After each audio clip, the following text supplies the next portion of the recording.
Good morning everyone. Good morning sir. Good morning. हाँ, तो आप लोगों का लास्ट टॉपिक क्या चल रहा था? इसके पहले हम लोग कन्वेक्शन की बात किए थे ना, और आज हमारा टॉपिक है रेडिएशन। ये जो है हीट का ट्रांसफॉर्मेशन का एक अलग फॉर्म ही समझ लो। तो रेडिएशन क्या होता है, ये बहुत ही इंपॉर्टेंट समझ लो, हमारी लाइफ में बहुत ज़्यादा यूजफुल होने वाला है। तो रेडिएशन क्या होता है, तो सबसे पहले देखो हीट एनर्जी का ट्रांसमीटर जो ट्रांसमिशन हम लोग पढ़ रहे थे। तो एक्चुअली देखो एनर्जी जो होती है, हीट एनर्जी, वो तीन तरीके से फ्लो होती है, ठीक है। तो तीन तरीकों में ये हमारा थर्ड पार्ट है जो आपका आज का टॉपिक है रेडिएशन। तो energy transferred by electromagnetic wave form is called radiation. अब एक चीज ध्यान देना, इलेक्ट्रोमैग्नेटिक वेव्स की बात हम लोग क्लास 12th में एक चैप्टर में ही पूरा डिस्कशन करेंगे। इसका पूरा चैप्टर ही है इलेक्ट्रोमैग्नेटिक जो है वेव्स का, ठीक है। तो यहाँ हम लोग सिर्फ थोड़ा इंट्रोडक्शन करेंगे। तो बता देते हैं कि इलेक्ट्रोमैग्नेटिक वेव्स होती क्या है, थोड़ा सा इंट्रोडक्शन देते हुए। देखो इलेक्ट्रोमैग्नेटिक वेव्स ऐसी वेव्स होती हैं जिनको किसी मीडियम की, जिनको ट्रेवल होने के लिए, मतलब जिनको ट्रेवल करने के लिए किसी मीडियम की रिक्वायरमेंट नहीं होती है। जैसे आप एग्जांपल ले सकते हो सनलाइट, भाई सन से अर्थ तक पहुंचती है, तो स्पेस में कोई मीडियम तो है नहीं, वैक्यूम है ना। तो वहां से यहाँ तक आने के लिए इलेक्ट्रोमैग्नेटिक वेव्स ही होती हैं। आप फोन की बात कर लो, या फिर रेडियो सिग्नल्स का कम्युनिकेशन हो गया, या फिर ये हम बात करें कि जो वेव्स हमारी सैटेलाइट जो होते हैं वो हमसे कैसे कनेक्टेड रहते हैं, इलेक्ट्रोमैग्नेटिक वेव्स के द्वारा। क्यों? और एक चीज और ध्यान रखना, इनकी जो स्पीड होती है ट्रेवल होने की, इलेक्ट्रोमैग्नेटिक वेव्स की, इनकी स्पीड होती है जैसे आपकी सनलाइट की होती है, 3 × 10⁸ मीटर पर सेकेंड, स्पीड यही रहती है, ठीक है। बट ये ध्यान देना, इलेक्ट्रोमैग्नेटिक वेव्स को किसी मीडियम की जरूरत नहीं पड़ती है ट्रेवल होने के लिए। तो यहाँ पर हीट एनर्जी में भी हम लोग यही कुछ पढ़ने वाले हैं कि हीट जो ट्रांसफर होती है वो इलेक्ट्रोमैग्नेटिक वेव्स के फॉर्म में ट्रांसफर होती है, from one end to another end, या फिर ये कहें कि one medium to another medium. Just like example ले लेते हैं, जैसे आप कोई एक बॉडी कंसीडर कर लो, उस बॉडी को आप टेम्परेचर देना स्टार्ट कर दो। जब टेम्परेचर उस बॉडी का बढ़ेगा, उसके बाद ध्यान देना उसके जो अराउंड का एटमॉस्फेयर होता है, जो भी मतलब वैक्यूम होता है, उसमें ही ट्रांसमिट हो जाती है। एक छोटा सा एग्जांपल लेते हुए, और इनका एग्जांपल यहाँ पर दिया भी है अल्ट्रावायलेट रेज है, जैसे सन से आती हैं जो भी, वो सब कैसी होती हैं वेव्स। वो एनर्जी का ट्रांसमिशन जो हो रहा होता है वो किस फॉर्म में हो रहा होता है, रेडिएशन के फॉर्म में हो रहा होता है। क्यों? क्योंकि इनको मीडियम की जरूरत नहीं पड़ती। अगली है अगला एग्जांपल इसका, electromagnetic radiation from your cell phone. हमारे फोन्स का जो नेटवर्किंग सिस्टम होता है पूरा, वो कैसे होता है, इलेक्ट्रोमैग्नेटिक वेव्स के फॉर्म में ही होता है। तो ध्यान देना, रेडिएशन एक्चुअली ये होता है कि जो हीट का ट्रांसमिशन हम लोग देख रहे होते हैं वो किस फॉर्म में होता है, इलेक्ट्रोमैग्नेटिक वेव के फॉर्म में। सिंपल, मतलब इसको किसी मीडियम की जरूरत नहीं पड़ती है जब रेडिएशन हो रहा होगा, सर ठीक है। बाकी हाँ बोलो। सर जैसे सर ट्रांसमिट तो होती है, तो सर मीडियम की जरूरत नहीं होती है, तो सर किस मीडियम में मतलब ट्रांसमिट होती है? वैक्यूम में जैसे आप सैटेलाइट देखे हो, बहुत यहाँ से हमसे सोच लो मीलों दूर है सैटेलाइट्स, और हमसे अगर देखा जाए एक एग्जांपल समझो, जैसे मंगल है, मंगल ग्रह पर बहुत सारे सैटेलाइट भेजे गए। अब वहां से सैटेलाइट जो पिक्स हमको भेजते हैं, तो सोचो भाई स्पेस में हम लोग पढ़ते चले आ रहे हैं, क्या है, वैक्यूम है। और वैक्यूम में कैसे वो पिक्स हमारे पास आ जाती है, भाई कोई तो वेव्स होंगी ना। तो वो इलेक्ट्रोमैग्नेटिक वेव्स ही होती है जिनको किसी मीडियम की जरूरत नहीं पड़ती। जैसे हमारी लाइट है, अब लाइट जो स्पेस में चल रही होती है, तो सोचो सनलाइट जो होती है उसको हम अल्ट्रावायलेट रेज बोलते हैं। सनलाइट जो होती है उनको, जो वैक्यूम में चलती है, वो अल्ट्रावायलेट रेज होती है, ठीक है। सन से यहाँ तक कैसे आ जाती है, सोचो भाई स्पेस में तो वैक्यूम है ना, तो सिंपल सी बात, वैक्यूम में ट्रेवल करती है, ठीक है। इसके बाद आपका आता है हीट करंट। अच्छा, सब लोग क्लास 10th में पढ़ चुके होंगे करंट के बारे में। क्यों? करंट के बारे में पढ़े हो ना, क्या होता है, कोई डेफिनेशन बताएगा करंट की? सर चार्ज पार्टिकल्स करंट है ना, चार्ज पार्टिकल्स, रेट, हाँ बिल्कुल बिल्कुल, sir rate of flow of current per unit time. Rate of flow of current, rate of flow no of sir, charge है ना। Rate of flow of charge per unit हाँ time. Very good, rate of flow of charge.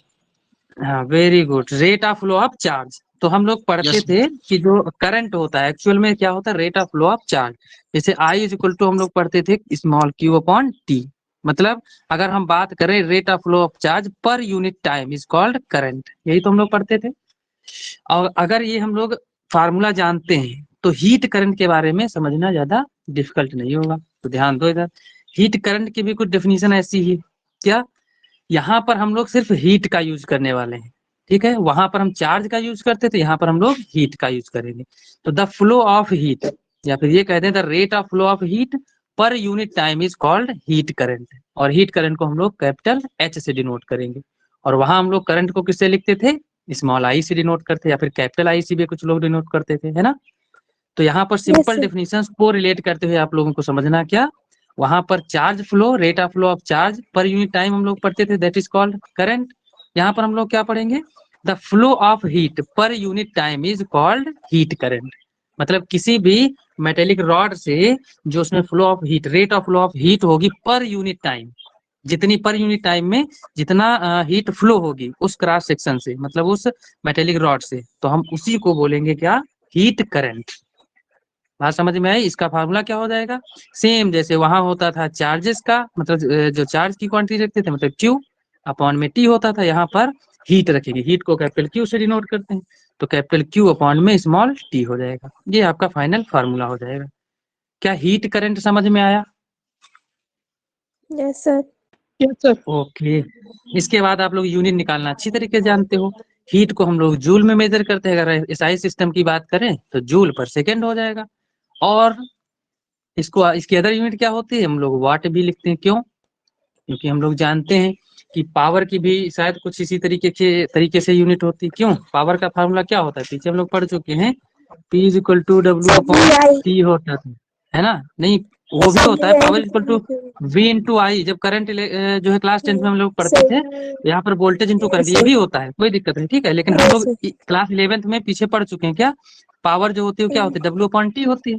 तो W क्या होती है, actual में work होता है, तो वर्क की क्या होती है, जूल, और टाइम का होता है सेकंड, तो जूल पर सेकंड। इसको हम लोग वाट भी पढ़ते थे, है ना। ये अदर यूनिट इसकी वाट भी होती है, और आप जूल पर सेकंड भी कह सकते हो। ये दोनों यूनिट्स कौन सी हैं आपकी एसआई सिस्टम में। क्लियर हुआ? इसके बाद ध्यान रखना 1 जूल इज इक्वल टू कितना होता है, 10⁷ अर्ग के बराबर होता है, ठीक है।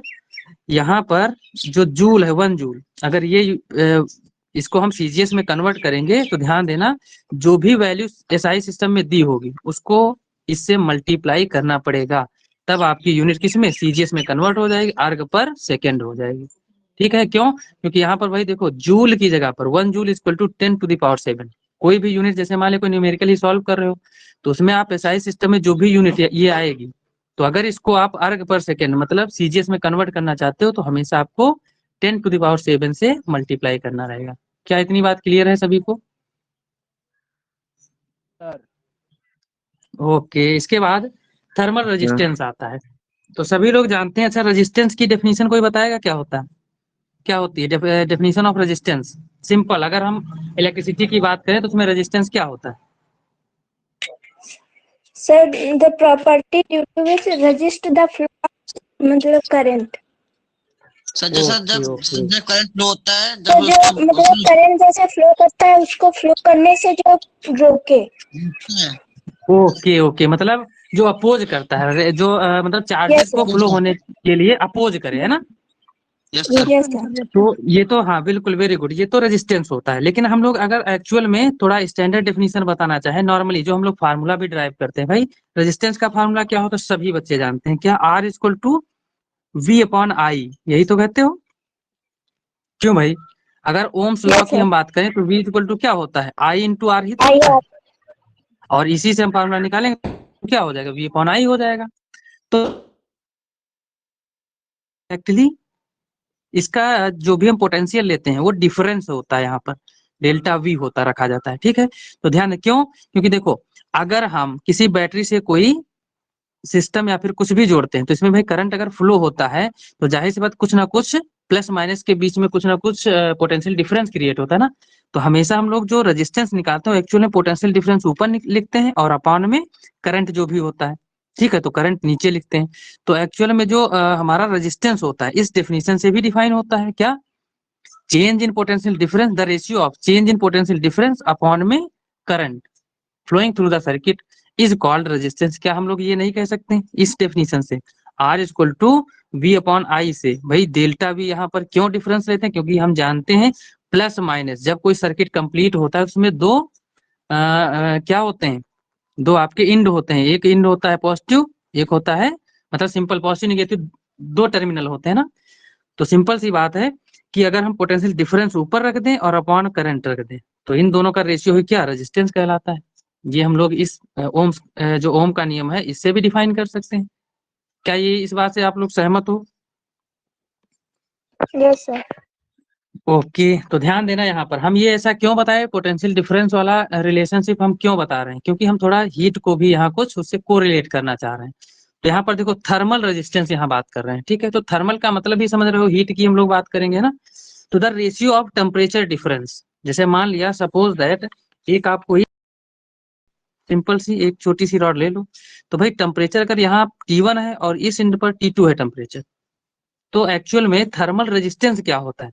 The ratio of temperature difference. अब यहाँ पर कुछ टेम्परेचर होगा, यहाँ पर कुछ और होगा, तो टेम्परेचर डिफरेंस कैसे निकालेंगे? T1 माइनस T2, जिधर से अप्लाई कर रहे हो टेम्परेचर हमेशा इस केस में T1 is greater than T2 हम लेंगे, ठीक है। तो T1 माइनस T2 अपॉन में जैसे वहां पर क्या लिखते थे, पोटेंशियल डिफरेंस अपॉन में करंट, और ये हीट करंट हम लोग यहाँ पर कैपिटल एच से डिनोट करते हैं। तो टेम्परेचर डिफरेंस अपॉन में हीट करंट, तो इसको हम डेल्टा टी भी लिख सकते हैं अपॉन में एच, और इसी को हम लोग बोलेंगे आर एच। मतलब समझ रहे हो, the ratio of temperature difference and the heat current is called thermal resistance. बोलो भाई डेफिनेशन क्लियर हुई कि नहीं? यही हमने लिखा है, the ratio of temperature difference between the ends of a conductor. कोई भी कंडक्टर जिसमें हीट फ्लो हो रही है तो उन कंडक्टर्स में अगर दो कोई क्रॉस सेक्शन हम कंसीडर कर लेते हैं, उनका टेम्परेचर डिफरेंस अगर निकाल दें तो उसको ऊपर हमको रखना है अपॉन में हीट करंट। जो आप पीछे पढ़ चुके हो हीट करंट क्या होता है, इन दोनों का रेशियो ही क्या कहा जाएगा? आपका थर्मल रेजिस्टेंस। और इसको हम लोग डिनोट किससे करेंगे? आर सफिक्स में capital H delta T by H, और ये हम लोग पीछे पढ़ते चले आ रहे हैं Q इक्वल टू क्या होता है? K A delta T upon delta X multiplied by time, मतलब टी होता है। अब ये वैल्यू उठा करके अगर हम हीट करंट में उठा करके Q की वैल्यू पुट कर दें, तो देखो यहाँ पर हमने पुट किया है, ये वैल्यू रखी है क्योंकि H equal to Q upon T होता है। और जब यहाँ वैल्यू ये पुट करोगे तो देखो T जो है ये स्मॉल टी नीचे, ये दोनों आपस में क्या हो जाएंगे? कैंसिल आउट हो जाएंगे, तो बचेगा सिर्फ ये फार्मूला। मतलब H इज इक्वल टू क्या बचेगा? K A delta T by delta X. अब यहाँ ध्यान देना डेल्टा टी, ये जो फार्मूला लिखा है इसको कैसे अरेंज किए हैं, देखो H इज इक्वल टू के ए और ये आपका है delta T by delta x. तो ध्यान देना H को इधर लाओ, बाकी ये सारे टर्म इधर ले जाओ। तो अगर हम डेल्टा एक्स को इधर ले आए अपॉन में ये के है इंटू ए है, और इधर बचेगा डेल्टा टी बाई एच, और इसको हम लोग क्या बोलते हैं? थर्मल रेजिस्टेंस बोलते हैं। ये डेफिनेशन आपकी लिखिए, क्योंकि आर एच इक्वल टू क्या है? Delta H by delta T by H. इसी की जगह पर हम लोग आर एच रख देंगे। मतलब हम ये कह सकते हैं कि इसकी जगह पर आर एच अगर पुट करोगे तो डेल्टा एक्स बाई के ए इज इक्वल टू कितना हो जाएगा? R H. ये फार्मूला आपका मिल जाएगा। मतलब अगर in term of coefficient of thermal conductivity this is के एंड क्रॉस सेक्शन का एरिया और distance between two cross section, अगर इन तीनों चीजों के बारे में हम अगर पता हो हमको तो हम उसका हम थर्मल रेजिस्टेंस आराम से पता कर सकते हैं। बस यही रिलेशनशिप यहाँ पर आती है। इसका मतलब एक और चीज पता चल रही है हमको, क्या? अगर भाई देखो जो भी इनवर्सली प्रोपोर्शनल में है, मतलब आर एच की अगर हम बात करें तो आर एच यहाँ से के क्या है? इनवर्सली प्रोपोर्शनल है। R H cross sectional area के इनवर्सली प्रोपोर्शनल है। ये देख रहे हो ना कि आर एच अगर प्रोपोर्शनलिटी का साइन यहाँ लगाएं तो आर एच किसके? 1 अपॉन के हो जाएगा। R H is directly proportional to 1 upon A हो जाएगा। मतलब इन दोनों की क्वांटिटी, इन दोनों क्वांटिटीज को आप किसी में से एक को अगर इंक्रीज कर रहे हो तो जाहिर सी बात है आपका थर्मल रेजिस्टेंस क्या हो जाएगा, डिक्रीज कर जाएगा। मतलब आप अगर के की वैल्यू बढ़ाओ चाहे ए की बढ़ाओ, दोनों पर ये इफेक्टेड होगा।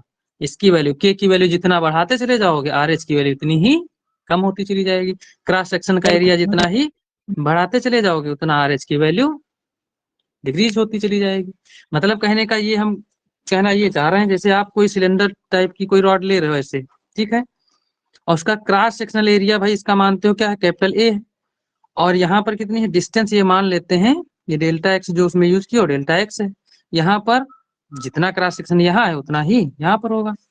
तो इस फार्मूले से क्या पता चल रहा, देखो इस मटेरियल का जो कोफिशिएंट ऑफ थर्मल कंडक्टिविटी होगा तो के होगा, और के की वैल्यू हम जानते हैं एक मटेरियल के लिए क्या रहती है, कांस्टेंट रहती है।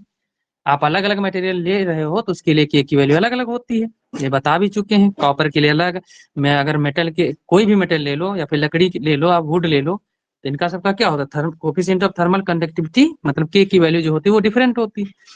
तो यहाँ पर देखो हम क्या बता रहे हैं भाई, इसकी वैल्यू अगर आप कोई मटेरियल चेंज कर रहे हो तो जाहिर सी बात के की वैल्यू चेंज हो जाएगी। क्रॉस सेक्शन एरिया की बात करें, अगर यहाँ पर क्रॉस सेक्शन एरिया क्या कर दो, इंक्रीज कर दो, तो जितना ज्यादा क्रॉस सेक्शन एरिया बढ़ाओगे मतलब थर्मल रेजिस्टेंस जो इसका होगा उतना ही डिक्रीज होता चला जाएगा। बात समझे? तो ये जो इस, हाँ बोलो सर नेटवर्क इशू हो गया था तो सर थोड़ा पहले से बता दीजिए। अच्छा, थर्मल रेजिस्टेंस की हम लोग बात कर रहे थे, ठीक है। थर्मल रेजिस्टेंस क्या होता है, जैसे हम लोग पोटेंशियल डिफरेंस अपॉन में करंट डिफाइन करते थे, तो सिंपल रेजिस्टेंस हम लोग पढ़ते थे क्लास 10th में।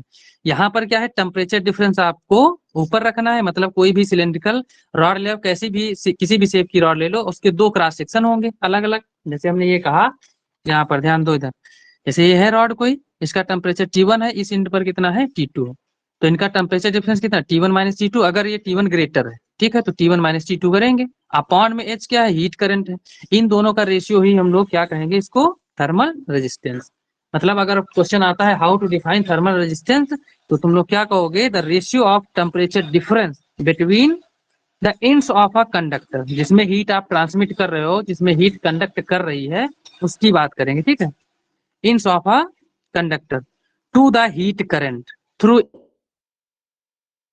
Thermal resistance, simple delta T upon में डेल्टा एच रख दोगे, आपकी डेफिनेशन यही, आपको फार्मूला लिख देना है। फिर हम सर थर्मल इसको हम आर एच डिनोट कर सकते हैं ना, किससे, आर एच जो लिखे हैं आप। बिल्कुल हाँ, आर एस से डिनोट कर सकते हो। अगर थर्मल रेजिस्टेंस की बात करेंगे तो हर जगह आप आर सफिक्स में छोटा सा, मतलब है कैपिटल एच लेकिन छोटा सा बनाना, ठीक है। तो ये आर एच थर्मल रेजिस्टेंस का सिंबल ही है, क्लियर? Yes sir. ठीक है, तो ये आपका रिलेशन हम यहाँ पर निकाल दें, R H equal to delta X upon में के। अब इसी को हम लैंग्वेज में थोड़ा यहाँ पर नीचे लिख दिए हैं, ध्यान देना, ये जो लिखा है कंफ्यूज मत होना, क्या लिखे हम, hence greater the coefficient of thermal conductivity, मतलब के की वैल्यू अगर ग्रेटर है of a material, smaller is the thermal resistance. भाई सही बात है, अगर इसकी वैल्यू जितनी ज्यादा इंक्रीज करोगे उतना ज्यादा ये डिक्रीज करता चला जाएगा। फिर resistance of rod of that material, यही हमने लिखा है, अगर कोफिशिएंट ऑफ थर्मल कंडक्टिविटी की वैल्यू जितनी आप इंक्रीज करते चले जाओगे उतना ही ये डिक्रीज करता चला जाएगा, ठीक है। तो ये आपका यही लैंग्वेज भी हमने लिख दिया है। इसके बाद आपका अगला टॉपिक आता है, टॉपिक नहीं, इसी की एसआई यूनिट्स वगैरह की हम बात कर लें। देखो ध्यान से समझना, दिख रहा है सभी बच्चों को? देखो यहाँ पर एसआई यूनिट, अगर आरएच की हम थर्मल रेजिस्टेंस की बात करें उसकी एसआई यूनिट की, तो एसआई यूनिट क्या हो जाएगी, आरएच भाई डेल्टा एक्स था जो भी, तो डेल्टा एक्स मतलब इस फार्मूले को अरेंज करेंगे, जो हम लोग यहाँ पर ये फार्मूला भी ड्राइव किए हैं, इसी से निकालना है, डेल्टा एक्स अपॉन में के ए। तो ये एक चीज ध्यान रखना, जो हाँ ये हो जाएगा आपका कितना, देखो नीचे जो आपका दिया था, एक मिनट हम लोग थोड़ा सॉल्व कर लेते हैं। भाई R H is equal to क्या था, डेल्टा टी बाई एच, है ना, ये था आपका, और एच इज इक्वल टू क्या था, क्यू अपॉन कितना था, एच इज इक्वल टू क्या लिखे हैं, Q upon T, sorry Q upon T, है ना। तो ये फार्मूले में ध्यान देना, अगर यहाँ फार्मूला हम लिखना चाहते हैं तो इसका कितना हो जाएगा, जूल पर सेकेंड हो जाएगा, ठीक है। और डेल्टा टी का आप लोग केल्विन लिखते हो इन एसआई सिस्टम, ठीक है। तो जब यूनिट हम निकालेंगे आरएच की तो इनको रख दो भाई, केल्विन ऊपर हो जाएगा अपॉन में नीचे क्या हो जाएगा, जूल पर सेकेंड। तो जूल पर सेकेंड को आप लोग वॉट भी कह सकते हो, तो केल्विन वॉट इनवर्स भी बोल सकते हो। मतलब आप चाहे एसआई यूनिट ये लिखो, चाहे आपकी यहाँ पर हमने सॉल्व की है यूनिट, ठीक है। क्या है ये, R is equal to kelvin upon में जूल सेकेंड। जूल सेकेंड को अगर वाट में लिखते हो तो ये लिख देना डायरेक्टली, ठीक है। और इसको जब ऊपर ले जाओगे तो केल्विन वाट इनवर्स हो जाएगा। और अगर इस जूल सेकेंड में ही रखते हो तो सेकेंड ऊपर चला जाएगा, केल्विन सेकेंड अपॉन में जूल हो जाएगा, ठीक है। इसके बाद आपका जो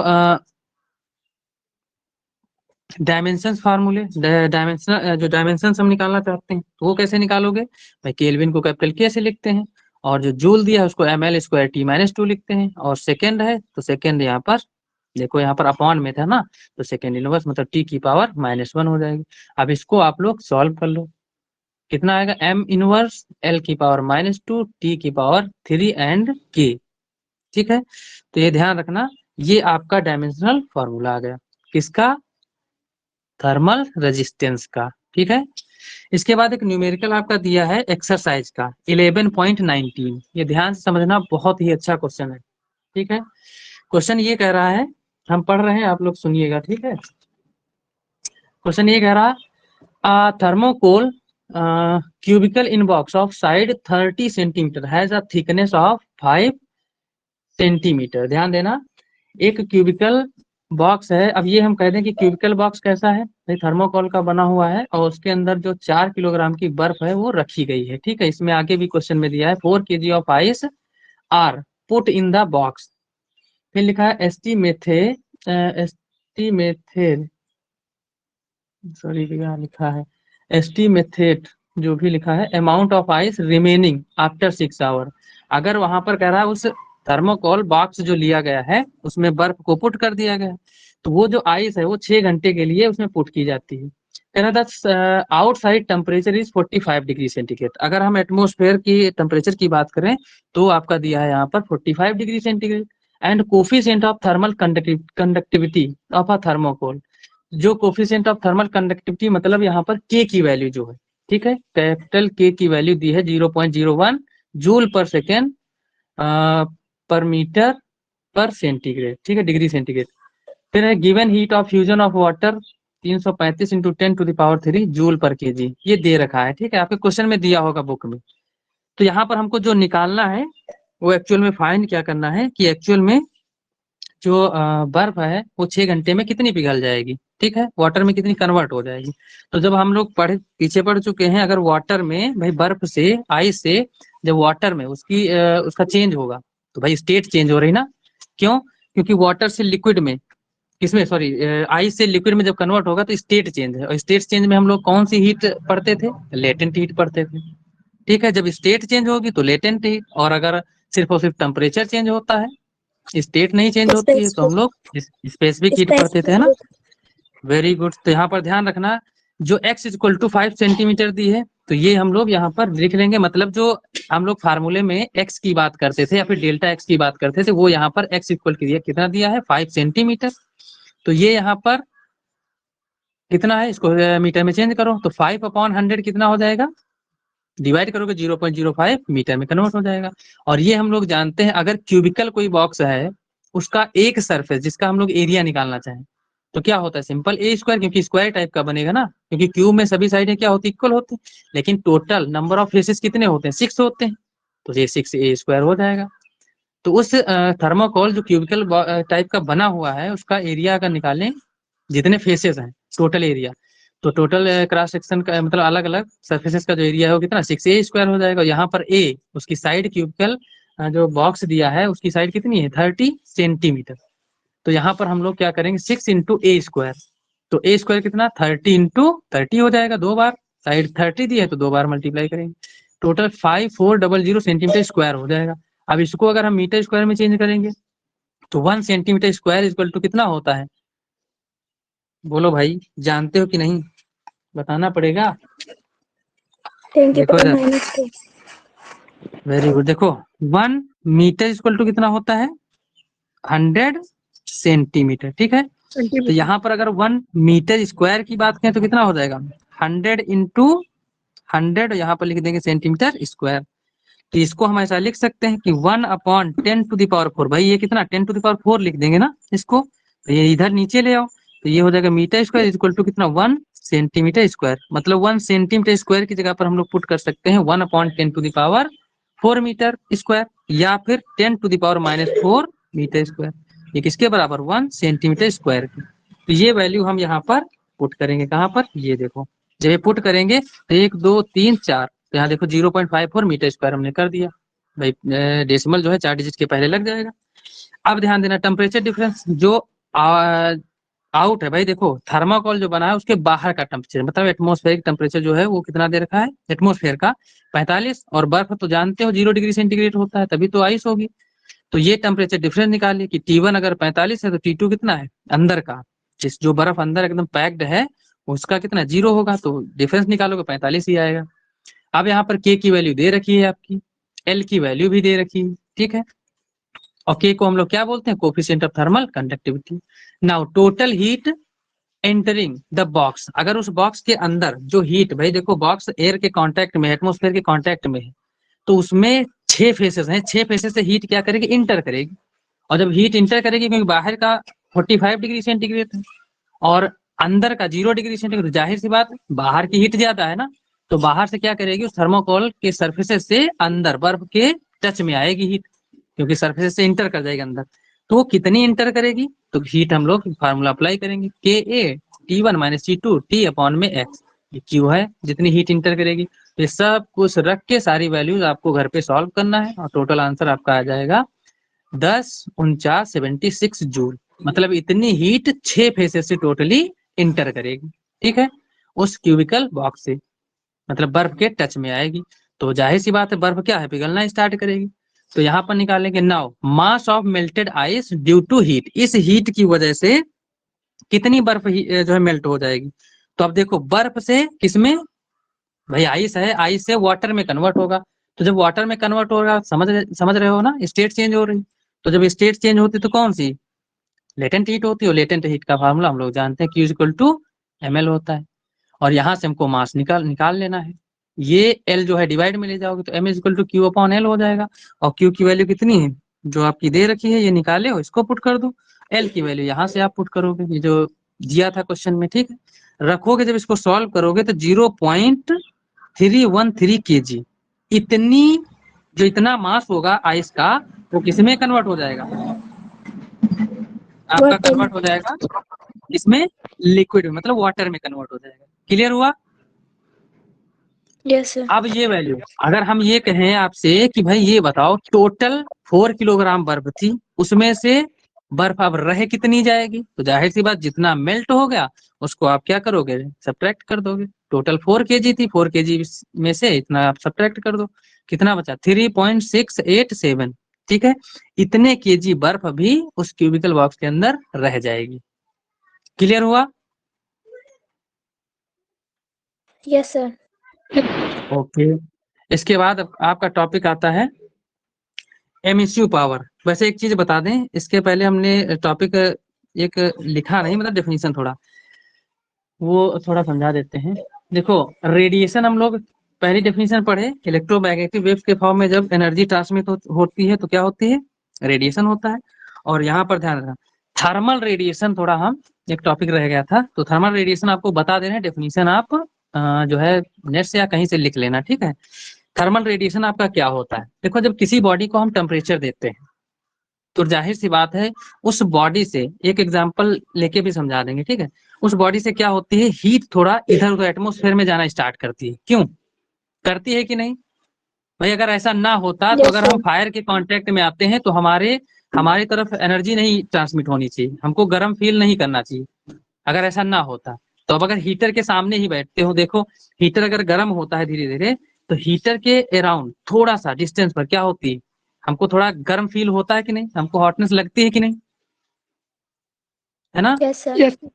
क्यों ऐसा होता? क्योंकि देखो हीटर में एनर्जी, इलेक्ट्रिक एनर्जी किस में, हीट एनर्जी में कन्वर्ट हो रही होती है, और वही हीट क्या रेडिएशन की वजह से इधर उधर फैल रही होगी और वो हमारे जब बॉडी के कांटेक्ट में आती है तो हमको कैसा गर्म फील होता है।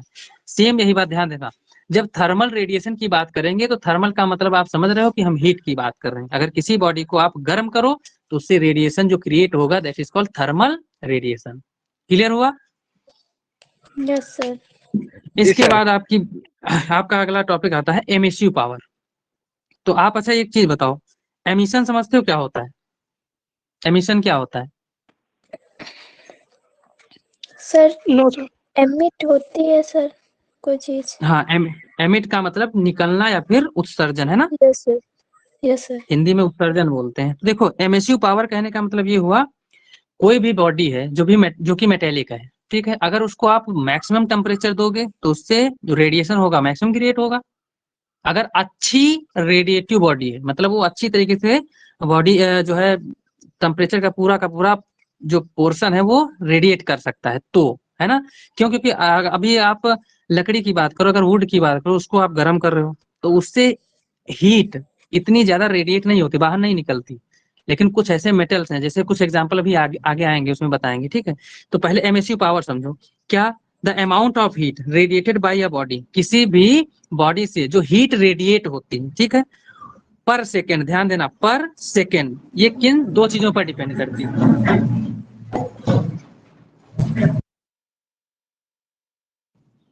आवाज आ रही सभी को? सर आ रही है। Yes, आ रही है सर। हाँ, किसी भी बॉडी को अगर हम लोग हीट कर दें तो उसमें से जो रेडिएशन निकलेगा वो दो चीजों पर डिपेंड करता है। कौन? पहला तो cross sectional area. Cross sectional area या फिर ये कहें बॉडी कैसी भी हो सकती है, तो उसका आउटर मोस्ट जो सरफेस होगा हम उसकी बात कर रहे हैं, ठीक है। जैसे आप क्यूबिकल ब्लॉक लोगे तो उसमें टोटल कितने 6 सरफेस होते हैं टोटल, है ना। तो 6 जो सरफेस है हम उनकी बात कर रहे हैं, ध्यान देना। क्यों? क्योंकि उस बॉडी को आप एक तरफ से अगर हीट कर रहे हो तो जो ट्रांसफर हीट का ट्रांसफॉर्मेशन होता है, हीट जो रेडिएट होगी वो ऐसा तो है ना कि एक सरफेस से जाएगी, जितने सरफेस Yes, हैं sir. हर एक सरफेस से निकल कर बाहर जाएगी एटमोस्फेयर में। क्यों? Yes, sir.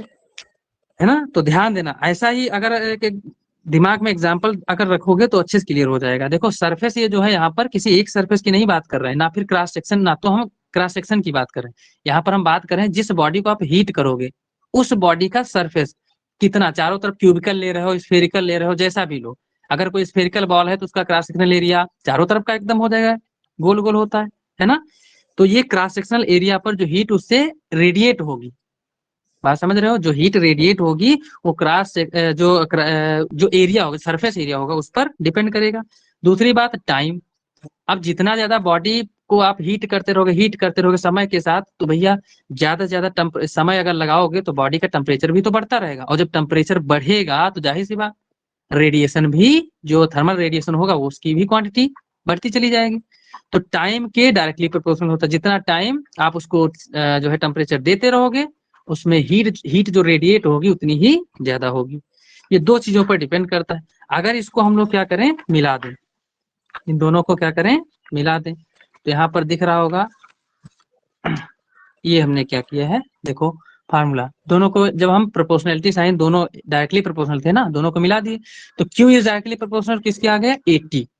और जब आप प्रोपोर्शनलिटी साइन हटाते हो तो एक कांस्टेंट आता है, दैट इज कैपिटल ई, हमने डिनोट इसको जो है लिखा है यहाँ पर। प्रोपोर्शनलिटी साइन हटाए, कैपिटल ई आया है, EAT। अगर ई की वैल्यू निकालोगे तो कितनी हो जाएगी, Q/80 हो जाएगी। ये हमने बताया। देखो इस बॉडी को हमने स्फेरिकल बॉडी ली है, ठीक है, तो इसका जो सरफेस है वो चारों तरफ का है, ये ध्यान रखना। इसको अगर हीट दे रहे हो तो देखो रेडिएशन चारों तरफ ऐसे, जो रेडिएशन है वो चारों तरफ ऐसे फैल रहा ना, ये बॉडी हमने बना दी। अब यहाँ पर देखो Q/80 फार्मूला बन गया, तो जो E होता है आपका उसी को हम लोग एमएसयू पावर बोलते हैं, कैपिटल ई से डिनोट करते हैं। अब ये डिपेंड किन किन चीजों पर करता है। एमएसयू पावर की सिंपल डेफिनेशन नीचे है, बहुत छोटी है, क्या है, the strength of emission in measured by the quantity. देखो किसी भी बॉडी से जो एमिशन की स्ट्रेंथ होती है, मतलब कितना ज्यादा वो बॉडी उस टेम्परेचर को रेडिएट कर पा रही है, जो उसकी पावर होती है, जो स्ट्रेंथ होती है, जिस क्वांटिटी से हम लोग मेजर करते हैं that is called MSU power. इसको हम लोग सफिक्स में थोड़ा लेमडा भी लगा देना, ये यहाँ पर हमने नहीं लगाया है, थोड़ा ध्यान देना। लेमडा क्यों? क्योंकि अगर वेव की बात करते हैं तो जाहिर सी बात उसकी वेवलेंथ तो कुछ होगी ना, इसीलिए हम लोग ई लेमडा से लिखते हैं। और ये ई लेमडा यहाँ पर लगाया है, ठीक है। अब ध्यान देना, एमएसयू पावर 3 चीजों पर डिपेंड करती है। पहला, material, nature of a material, वो मटेरियल किस चीज का बना है, ठीक है। अगर अच्छा मेटेलिक है तो जाहिर सी बात है कि मेटल जितना ज्यादा हीट दोगे, मेटल अगर अच्छा है एकदम जो है पूरा का पूरा टेम्परेचर क्या कर रहा है, वो रेडिएट कर पा रहा है, तो भाई उसकी क्वालिटी बहुत अच्छी होगी। फिर दूसरा है वेवलेंथ, जाहिर सी बात है जो वेव्स के फॉर्म में एनर्जी क्या करेगी, रेडिएट होगी उस बॉडी से, तो उस एनर्जी में जितनी वेव्स निकलेंगी उनकी वेवलेंथ पर डिपेंड करेगी। एमएसयू पावर जो है उनकी वेवलेंथ पर डिपेंड करेगी। अगला है E is directly proportional T की पावर 4। ये आप लोग जब स्टीफन्स लॉ हम पढ़ाएंगे भी आगे उसमें क्लियर हो जाएगा। देखो ये टेम्परेचर पर तो डिपेंड करेगा ही, अगर बॉडी को टेम्परेचर नहीं दोगे तो जाहिर सी बात एमिशन कहाँ से होगा, मतलब रेडिएशन कहाँ से होगा। तो टेम्परेचर तो बहुत ही इंपॉर्टेंट है। किसी बॉडी को आप जब हीट करोगे, उसको टेम्परेचर दोगे, तभी उसमें से रेडिएशन क्रिएट होगा। बात समझ में आ रही? तो टेम्परेचर तो डायरेक्टली प्रोपोर्शनल होगा ही, बात समझे। तो ई यहाँ पर भी लेमडा सफिक्स में लगा लेना है छोटा सा, ई लेमडा जो एमएसयू पावर होती है वो टेम्परेचर के 4th पावर के डायरेक्टली प्रोपोर्शनल होता है। ये किसने बताया, एक लॉ भी है आपका, आगे भी पढ़ाएंगे, हेडिंग आएगी, ठीक है। तो टेम्परेचर के डायरेक्टली प्रोपोर्शनल मतलब एमएसयू पावर जो होती है वो 3 चीजों पर आपको ध्यान रखना है, डिपेंड ही करती है। डेफिनेशन आपकी सामने लिखी है छोटी, the strength of emission is, emission की जो स्ट्रेंथ हम लोग एक क्वांटिटी से मेजर करते हैं, that is called MSU power, उसी को हम लोग ई लेमडा से डिनोट करते हैं। अब इसकी बात आ जाती है एसआई यूनिट की, तो एसआई यूनिट, हाँ बोलो। सर जैसे एमएसयू पावर है तो सर तो एमएसयू पावर अगर ज्यादा है तो वो एरिया वगैरह छोड़ देंगे, उसकी एमएसयू पावर ही ज्यादा है तो उस वो मतलब रेडिएशन तो ज्यादा देगी। हाँ तो देखो बात ये है, एमएसयू पावर एरिया की, यहाँ पर देखो क्या है, ये लिखा है इस फार्मूले में, क्या दिखाया गया है इस फार्मूले से यही आया। देखो ये है हीट आपकी, ये है क्रॉस सेक्शन का एरिया। अगर एमएसयू पावर आपकी ग्रेटर है तो ये एक चीज ये बताओ, एमएसयू पावर तभी तो आप पता कर पाओगे कोई सब्सटेंस, कोई मटेरियल जिसका कुछ क्रॉस सेक्शन एरिया होगा। भाई कुछ समय तक उसको हीट तो देना पड़ेगा आपको ना, तो हीट मान लिया क्यों दे रहे हो, और क्रॉस सेक्शन एरिया ऐसा तो है नहीं, कोई बॉडी है ही नहीं उसको आप हीट दे रहे हो। जब बॉडी ही नहीं तो उसका टेम्परेचर किसका बढ़ा रहे हो, किसी का नहीं। तो कोई बॉडी तो होगी जिसका कुछ ना कुछ एरिया होगा, बोलो भाई, है ना।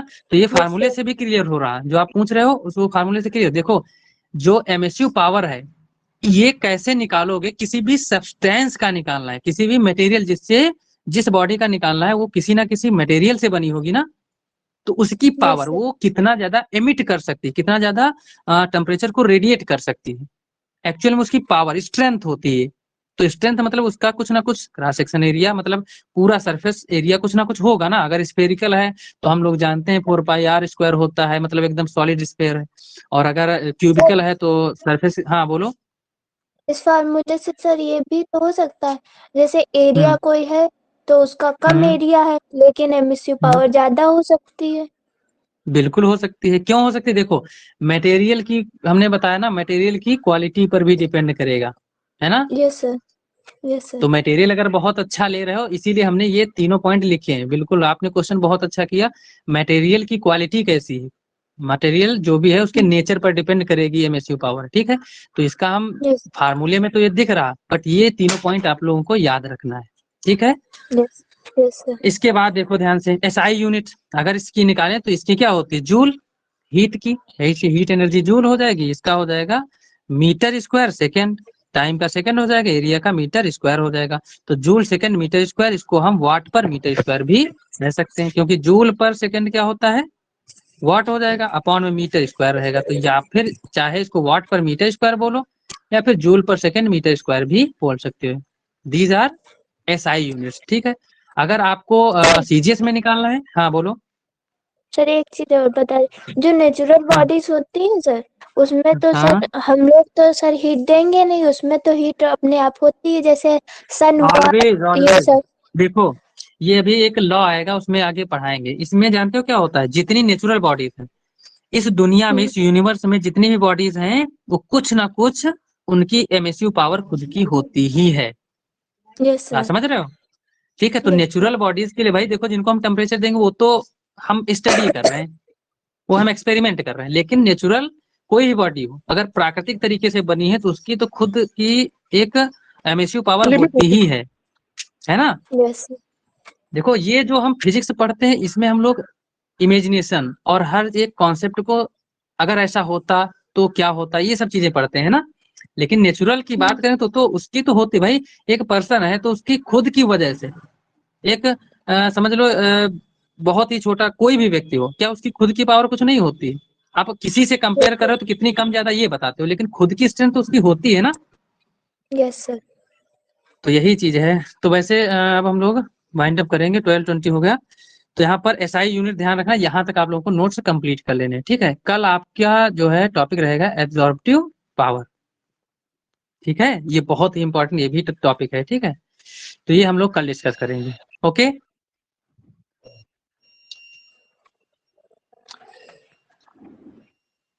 क्लियर हुआ? हाँ sir. Okay, bye class. Thank you sir. Bye sir. Thank you sir. Welcome welcome, अच्छा welcome. Thank you sir. Welcome.